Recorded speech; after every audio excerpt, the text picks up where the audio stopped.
So we've finally gotten the pre-orders for Borderlands 4, and with that we've gotten tons of new information, including an answer to the question of will Borderlands 4 be $80? And that answer is a no. The game is $70 at a baseline. So there are 3 different digital versions of the game you can get. There will also be a physical collector's edition, but if you want to buy those, you'll already know about it or it'll already be sold out. So the base version of Borderlands 4 is $69.99. This is all in USD as well. The Deluxe Edition is $99.99, and the Super Deluxe is $129.99. Now, I will say, even though the base game is not $70, the Super Deluxe and even the Deluxe are pretty expensive premium versions of the game, but I do think there's actually a reason for that, and that'll be made more clear when we go over what you're actually getting with these different versions. Now, this is what each version of the game will be receiving. Every version of the game will be receiving the Gilded Glory pack as a pre-order bonus. This is one of the skin packs, and every version of the game will also be getting the game itself, obviously. That is all the base version will actually be getting. Then the Deluxe and Ultimate Deluxe will be getting the Bounty Pack bundle, which is actually a content pack. It's not the full season pack, but it's actually other content, because there are actually 2 different pieces of like paid for DLC in this that are both giving different pieces of content, and we'll go over what's specifically in those. Then both the Deluxe and Ultimate Deluxe are also getting the Firehawk's Fury, which is a skin for a weapon. Then the Ultimate Deluxe is the only version getting the Vault Hunter pack, which is the other DLC pack. This is what will seemingly be like the actual season pass. And then the Ornate Order pack, which is a more like gold and white skin set. And going back through with a little bit of more information, as I mentioned, all versions of the game as a pre-order will be getting the Gilded Glory pack, which is a Vault Hunter skin. I'm assuming this is for all of the Vault Hunters. It's only showing Vex in like the promotional screenshot, but I'm assuming this is just like a recolor or a different coloring for all the Vault Hunters. It kind of looks like it's going to be animated. There is one weapon skin. It doesn't actually say the weapon. It looks to be some legendary weapon, more of an AR, and it again looks to have that gold and white look. Then there's also one Echo 4 drone skin. Again, Echo 4 is going to be our little robot dude following us around, and he will have a ton of customization as well. Then in the Deluxe Edition, you're getting the Bounty Pack bundle, which is post-launch content, and this will give us 4 unique areas, plus new missions and unique bosses, 4 vault cards, plus unique challenges and rewards. So vault cards are returning, which are basically just like these progression cards of getting bunches of different skins and stuff, and then new gear,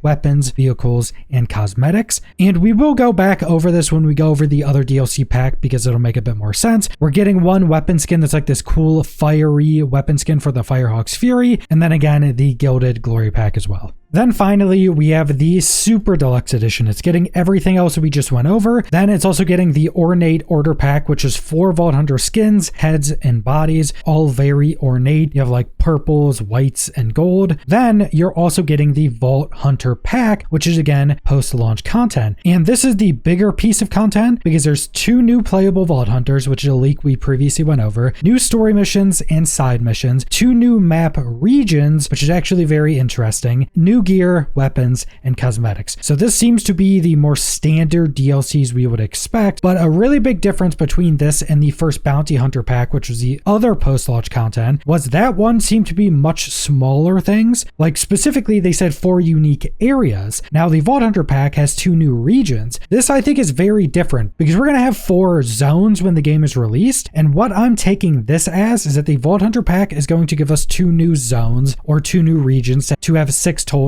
But the Bounty Pack bundle, which is going to be a bit smaller, will have 4 unique areas, which aren't going to be like full new regions or zones. There's going to be smaller areas with the new content in them. And what's also really interesting is in the Vault Hunter pack, we're not getting new vehicles, but in the Bounty Pack bundle, we are getting new vehicles, and everything else is pretty similar. You're getting new missions, new story missions, new side missions, new gear, weapons, cosmetics, all that type of stuff. And then in the Bounty Pack, you're also getting the vault cards and new unique bosses, which is interesting. I'm assuming the Vault Hunter pack is going to be those normal DLCs, so there will be a bunch of bosses. And I'm also assuming that in the Bounty Pack bundle, the fact that they're specifically saying unique bosses may indicate that raid bosses or invincible bosses will be coming with that DLC pack instead of the big Vault Hunter pack. Maybe a way to make it easier to get, so you don't have to get the more expensive pack or buy the more expensive version to get those invincible bosses. But we do also know there will be a bunch of free content coming with Borderlands 4 as well, similar to Borderlands 3, and that was also something in the leaks we went over previously. So that's all the information we have from the Borderlands 4 pre-orders. Now, I do really like how we're getting a lot of future content showed to us from these two different packs. I'm not really sure how I feel about having these two different paid for content packs, and that also seeming to be one of the reasons why the Deluxe and Super Deluxe are a bit more expensive than a lot of other games. But I think we have to wait to see how that actually plays out, because it may just be the case that we're getting ridiculous amounts of content, which in my opinion, if you're getting content super quickly, I'm completely fine with paying for that content, as long as that content is actually decent. And I don't really think any Borderlands games, except Tiny Tina's Wonderlands, but I don't think really any of the Borderlands games have had a big issue with the DLCs not being worth it. Like going to Borderlands 3, I think the DLC were probably better than the main game itself, and I think that's probably pretty similar for a lot of the previous Borderlands games as well. So if this content is good and we're getting it really quickly, and we're also going to be getting some free content thrown in there as well, I think it may very well end up being worth having these two different paid for DLC packs. I, for one, am still super excited. People can stop complaining that the game is going to be $80 now, and we can hopefully just get back to talking about Borderlands 4. But that's all I want to go over, so thanks for watching.